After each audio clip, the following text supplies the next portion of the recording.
Летела с фронта похоронка молодого пацана, а он еще лежал в воронке.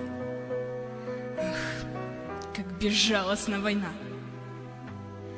И проходили мимо танки, чужая речь, а он лежал и вспоминал сестру и мамку, лежал и тихо умирал.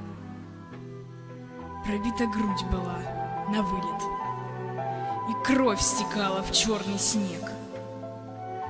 А он глазами голубыми встречал последний свой рассвет.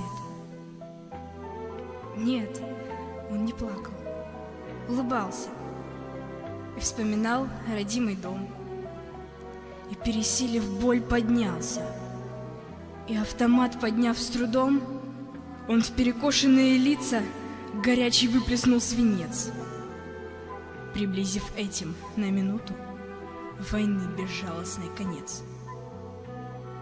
Летела с фронта похоронка, уже стучался почтальон, солдат, глаза закрыв в воронке, на миг опередил ее.